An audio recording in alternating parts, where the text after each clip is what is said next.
En imaginant la situation, il est possible de visualiser un individu allongé dans son lit aux petites heures du matin, avec une intense sensation de brûlure dans les pieds, comme s'il était en feu.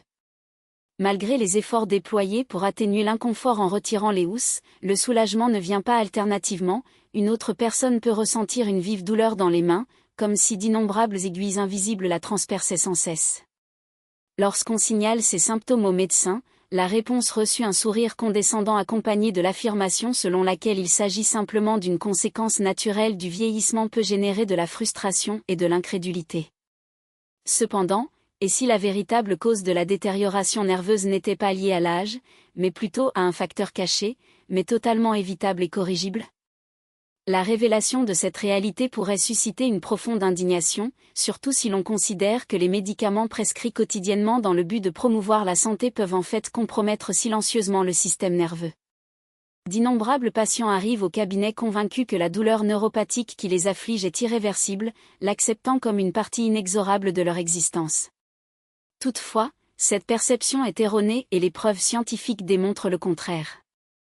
Le corps humain abrite environ 72 km de fibres nerveuses, soit une longueur suffisante pour relier deux grandes métropoles. Ces structures sont chargées de transmettre des sensations fondamentales, comme le contact d'un être cher, l'étreinte d'un petit enfant ou la perception du sol sous les pieds lors de la marche.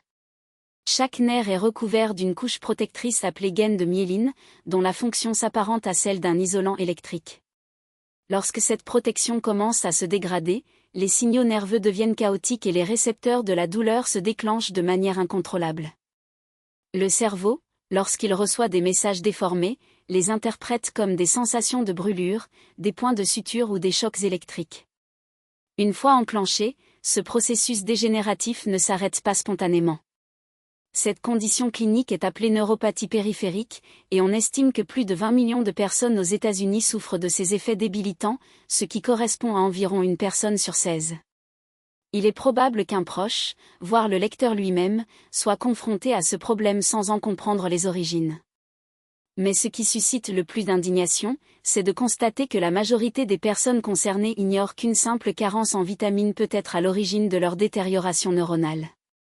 Et le plus alarmant réside dans le fait que les médicaments prescrits dans le but de préserver la santé épuisent paradoxalement les réserves de ce nutriment essentiel dans l'organisme. Pour illustrer comment ce mécanisme est établi, considérons le scénario suivant. Un patient se présente chez le médecin avec une glycémie élevée. Le professionnel prescrit alors la metformine, le médicament le plus utilisé pour traiter le diabète dans le monde, consommé par plus de 150 millions de personnes. Faisant confiance aux conseils médicaux, le patient adhère strictement au traitement. Cependant, comme la vie moderne l'impose souvent, d'autres désagréments surviennent, tels que des brûlures d'estomac, conduisant à l'utilisation concomitante d'oméprazole ou d'un autre inhibiteur de la pompe à protons. Cette combinaison, bien que courante, crée un piège silencieux. Ce que peu de gens savent, c'est que la metformine compromet l'absorption de la vitamine B12 dans l'intestin, des études indiquant qu'entre 10 et 30% des utilisateurs développent une carence en cette vitamine. Certaines recherches suggèrent que cette proportion pourrait être encore plus élevée. Pendant ce temps, les médicaments contre le reflux réduisent l'acidité gastrique, un facteur crucial dans l'extraction de la B12 des aliments. Une tempête parfaite se crée ainsi, l'organisme est attaqué simultanément par deux flancs. Pour ne rien arranger, les individus de plus de 60 ans ont déjà une production naturelle réduite d'acide gastrique, ce qui affaiblit encore davantage leur défense. Si, en plus, le régime alimentaire est basé sur des aliments d'origine végétale qui ne contiennent pratiquement pas de B12, le risque non seulement augmente, mais devient une catastrophe nutritionnelle imminente. Le corps réclame ce nutriment et chaque cellule du système nerveux en a désespérément besoin. Cependant, les habitudes contemporaines, les médicaments, l'alimentation et le processus de vieillissement lui-même conspirent pour en bloquer l'accès. L'aspect le plus inquiétant de cette réalité est que, lorsque les premiers symptômes apparaissent, les dommages neurologiques peuvent déjà avoir atteint un stade irréversible.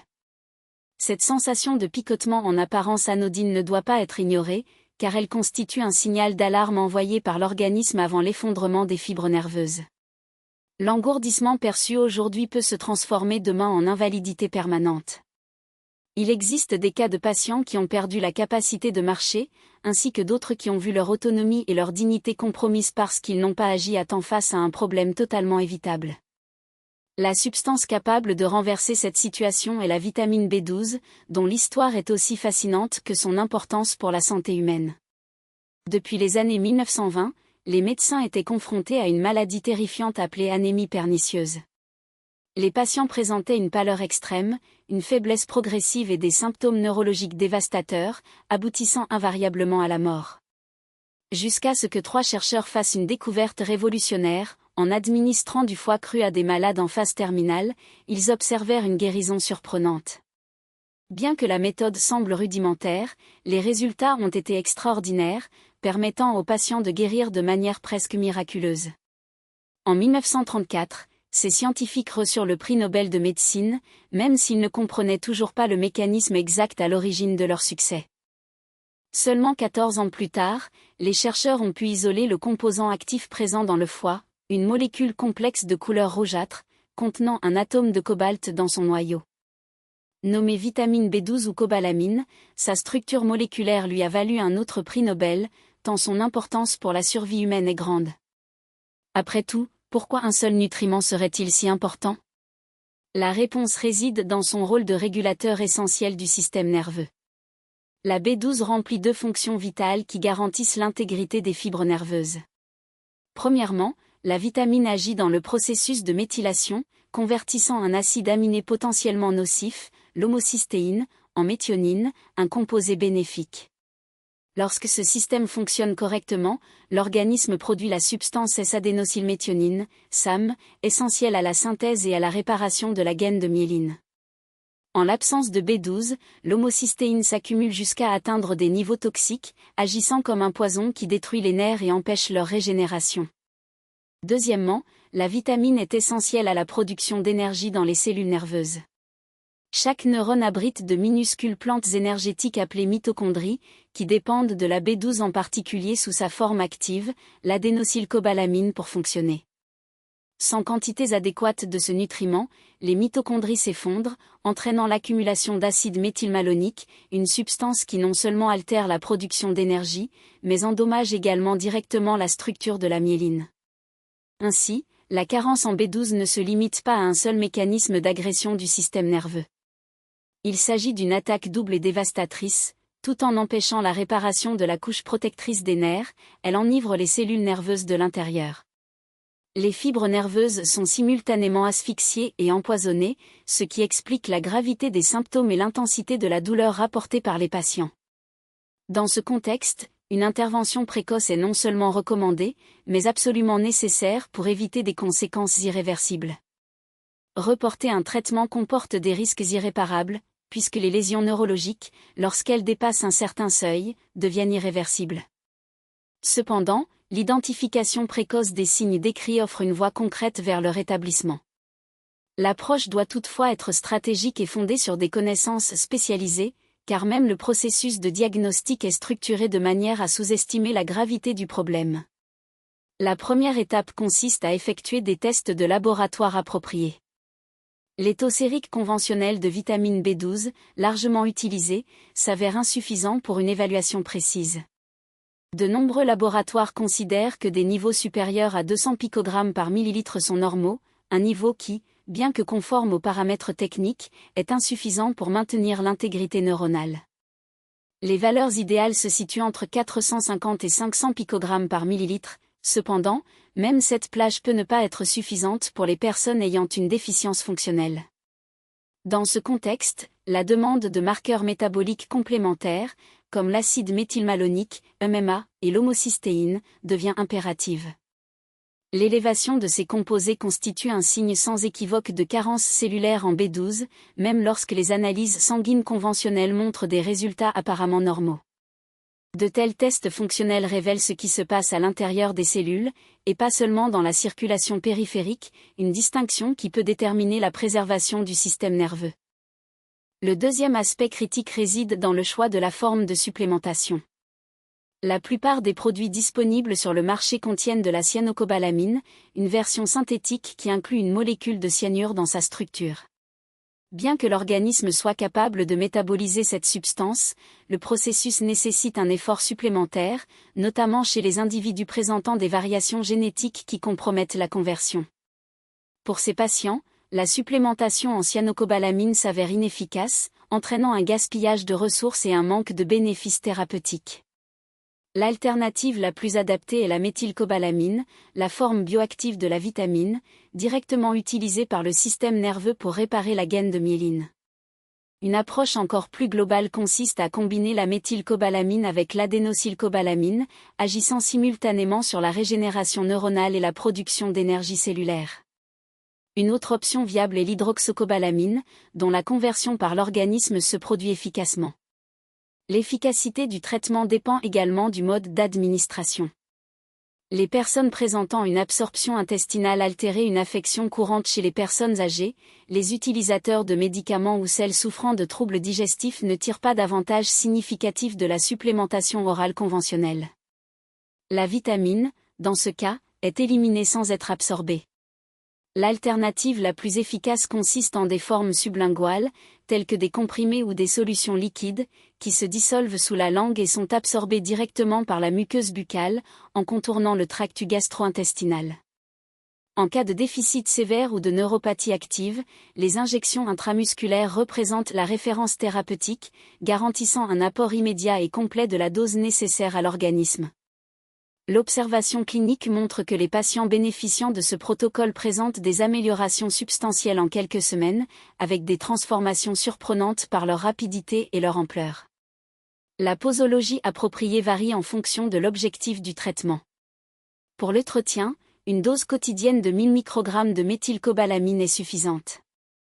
Cependant, dans les situations de neuropathie active, avec des symptômes évidents, des doses thérapeutiques sont nécessaires, qui peuvent varier entre 1000 et 5000 microgrammes par jour, maintenues pendant une période minimale de 3 à 6 mois.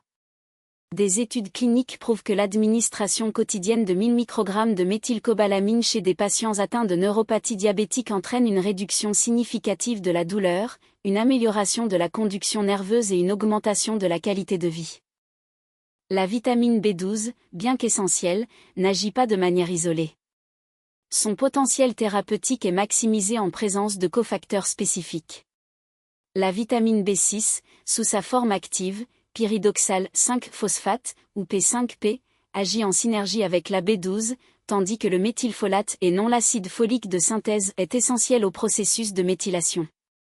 La thiamine, notamment sous sa forme liposoluble, benfothiamine, démontre son efficacité dans la protection des nerfs contre les dommages causés par l'hyperglycémie, un aspect crucial pour les patients diabétiques. Le magnésium, à son tour, fonctionne comme un régulateur naturel de l'excitabilité neuronale, atténuant les signes de douleur spontanée. L'acide alpha-lipoïque, ALA, un antioxydant à large spectre, capable d'agir à la fois dans les milieux hydrosolubles et liposolubles, offre une protection complète aux cellules nerveuses. Les essais cliniques démontrent que l'administration quotidienne de 600 mg d'ALA réduit considérablement la douleur, les sensations de brûlure et les picotements chez les patients atteints de neuropathie diabétique. Bien que les suppléments corrigent les carences établies, l'alimentation constitue la base du maintien de niveaux adéquats de vitamine B12 à long terme. Les sources les plus riches de cette vitamine sont d'origine animale, notamment le foie et les autres viscères, qui présentent les concentrations les plus élevées. Les fruits de mer, en particulier les palourdes et les moules, ainsi que les poissons gras comme le saumon sauvage et les sardines, le bœuf élevé au pâturage, les œufs fermiers et les produits laitiers de qualité, fournissent des quantités importantes de B12. Pour les individus suivant un régime strictement végétal, la supplémentation n'est pas une option mais une nécessité vitale. Il est également essentiel de démystifier la croyance erronée selon laquelle des aliments comme la spiruline ou la chlorelle fournissent de la vitamine B12 biodisponible. Ces produits contiennent des analogues de vitamines qui n'ont aucune fonction dans le corps humain et peuvent même interférer avec l'absorption de la vraie B12 et les résultats des tests de laboratoire. Comprendre cette situation nécessite une réflexion urgente. Les lésions neuronales, une fois dépassées un certain point, deviennent irréversibles. L'action ne peut être reportée à un avenir incertain ni conditionnée à une aggravation des symptômes.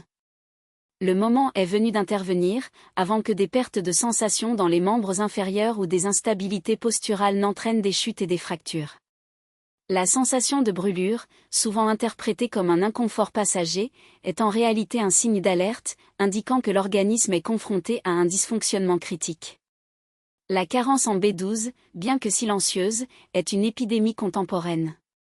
Contrairement à d'autres affections cliniques, telles que les néoplasmes ou les maladies cardiovasculaires, cette pathologie est évitable, diagnosticable et entièrement traitable. Le système nerveux possède une capacité de régénération remarquable, presque miraculeuse, lorsqu'il est doté des ressources appropriées. L'expérience clinique rapporte des cas de patients qui, incapables de traverser une pièce sans assistance, ont retrouvé leur pleine mobilité.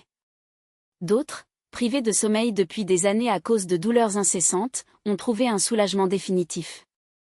Tous ces cas partagent un dénominateur commun, l'intervention a eu lieu avant que le dommage n'atteigne le point de non-retour. Si les informations présentées ont éveillé une nouvelle compréhension du problème, 3 mesures immédiates deviennent impératives.